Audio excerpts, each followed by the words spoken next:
Hola, mi nombre es Karen Solano y presentaré un artículo que aborda diferenciación celular y de tejidos en abejas.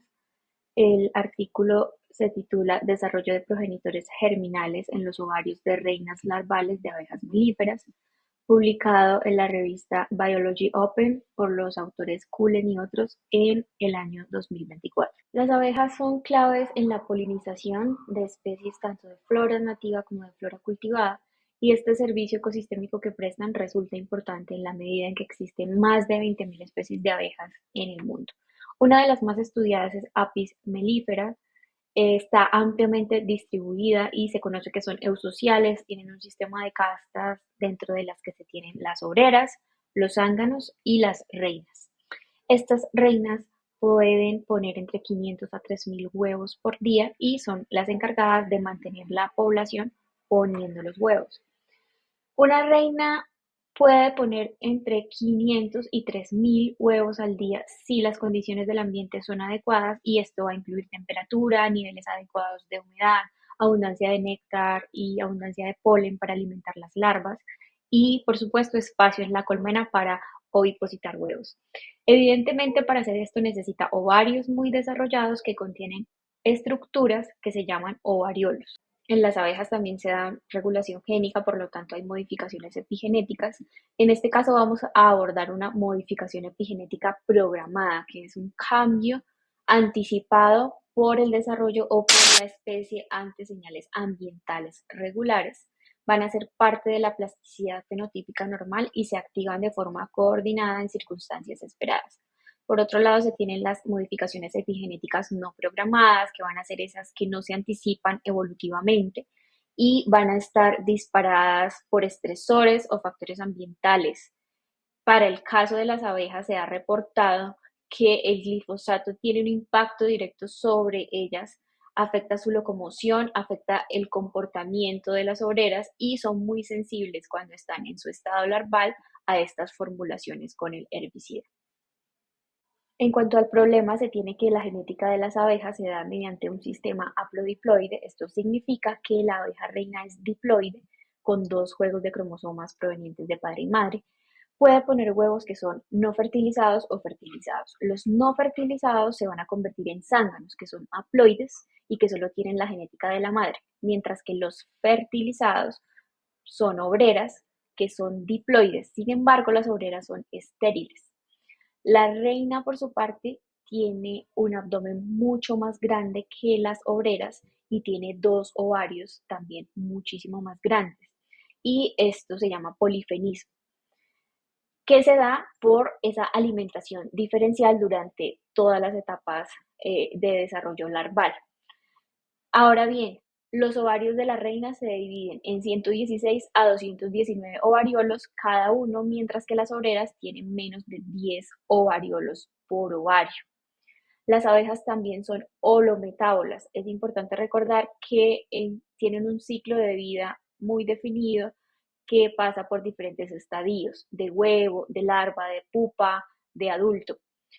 El problema en este estudio es que los autores conocían que las reinas tienen más ovariolos que las obreras, pero el problema es que no entendían cómo se organizan los grupos de células germinales ni en qué momento del desarrollo comienza a formarse las estructuras del ovario en una abeja reina. Por lo tanto, el objetivo del estudio fue describir el origen y la formación de los grupos germinales de 8 células en los ovarios larvales mediante el rastreo de la regionalización del ovario durante las etapas de larva y pupa. En la metodología siguieron las etapas de recolección, fijación y disección de embriones, la recolección y disección de larvas y pupas, y para esto usaron larvas en etapas de la 2 a la 5 y pupas recolectadas en celdas reales. Luego diseccionaron reinas recién emergidas menores a 12 horas. Luego hicieron hibridación in situ, inmunohistoquímica y finalmente microscopía confocal y análisis filogenético. Dentro de los resultados se encuentra que hay una formación temprana del ovario en la abeja reina. Durante las primeras etapas del desarrollo embrionario, los ovarios de la abeja melífera, la reina, solo van a aparecer como dos líneas de células que luego sí van a formar arcos. A medida que va avanzando ese desarrollo larval, estas estructuras van a crecer y se van a empezar a diferenciar de forma significativa. En la imagen A vemos que en el estadio larval 2 los ovarios son pequeños, mientras que en el estadio larval 3 sí comienzan a formarse unas estructuras que posteriormente se van a transformar en los ovariolos. A partir del estadio larval 3, esos tejidos van a comenzar a separarse y alargarse y van a evolucionar a los ovariolos como tal individuales. Pero no es sino al final del estadio larval 5 que se va a desarrollar un tejido conectivo que va a unificar esos ovariolos que se formaron.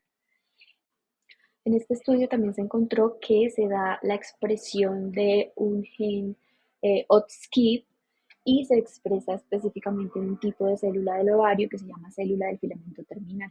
Lo interesante es que en otros insectos, como Drosophila melanogaster, este gen no se expresa en el ovario, pero en las abejas sí.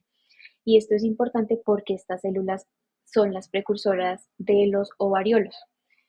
Esto va a convertir a OT en un marcador que es confiable para rastrear cómo es que se organizan estas estructuras desde etapas muy tempranas, pero también es importante porque el número de ovariolos va a estar directamente relacionado con la capacidad reproductiva de la abeja reina y este gen podría tener un rol importante en la evolución de la alta fecundidad de las abejas melíferas. En esta imagen vemos cómo se va dando esa diferenciación de tejido del ovario para el estadio 8, en la fase embrionaria, hay dos tipos de células, pero ya para el estadio larval 2 encontramos que se forman unos fusomas y son estructuras citoplasmáticas que van a conectar las células germinales. Para el estadio larval 3 ya se pueden detectar polifusomas y para el estadio larval 4 están mucho más organizados, lo cual confirma esa consolidación de grupos germinales de múltiples células. Esta es básicamente la misma imagen de formación de puentes citoplasmáticos entre células germinales. Se observa la presencia de fusomas y polifusomas y estas estructuras se hacen mucho más evidentes en los estadios larvales 5, tanto temprano como tardío, donde ya se van a observar unas polifusomas como tal en los ovariolos. Finalmente, en la etapa pupal, esos polifusomas persisten inicialmente, pero en zonas posteriores van a ser reemplazados por canales, marcando esa transición hacia unas etapas mucho más maduras del ovario como tal. Ahora recordemos que para que se genere una reina con estos ovarios tan desarrollados, las obreras nodrizas seleccionaron de entre todo el nido algunas larvas que eran jóvenes y las depositaron en celdas reales que son mucho más grandes. Mientras que las larvas obreras se alimentaron solo 3 días con jalea real, las larvas que serán las futuras reinas recibieron durante toda su fase larval jalea real. Y es aquí donde se evidencia esa modificación epigenética programada, porque esta sustancia, la jalea real, es rica en proteínas, vitaminas, hormonas y es la clave para activar el desarrollo de este tejido que estamos viendo, pero también de otras características propias de la abeja reina. Entonces, la alimentación se convierte en ese factor diferencial para el desarrollo de mecanismos epigenéticos, ya que la reina y las obreras van a presentar comportamientos diferentes, capacidades de reproducción totalmente diferentes, pero tienen el mismo genoma.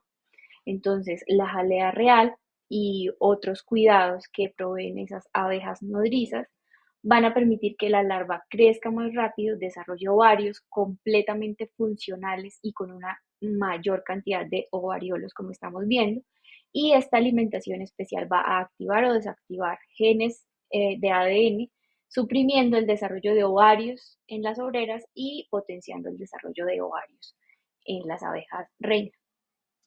Como conclusiones, se tiene que también en las abejas se dan modificaciones epigenéticas no programadas y programadas. Un ejemplo de modificación epigenética no programada fue la del glifosato, ya que a partir de exposición de abejas a pesticidas, herbicidas, contaminantes o incluso calor, van a desencadenar cambios epigenéticos adaptativos o disfuncionales en las larvas, alterando la metilación y la expresión génica. Un ejemplo de modificación epigenética programada es cuando la diferenciación del ovario de la abeja reina se establece desde etapas larvales muy tempranas a causa de unas señales diferenciadas dadas por la evolución, como lo son los cuidados y la alimentación con la jalea real. Los ovariolos de las abejas reinas comienzan a organizarse y a unirse por polifosomas, dividiéndose en cascada y de forma sincrónica. Por otra parte, la expresión del gen OT podría ser un marcador clave para entender el mecanismo genético detrás del aumento evolutivo en el número de ovariolos en Apis mellifera. El número inusualmente alto de ovariolos en esta especie es una adaptación para la alta fecundidad. Esta característica permite a la reina activar rápidamente su sistema reproductor y mantener tasas elevadas de puesta de huevos, importante para el mantenimiento de la colonia.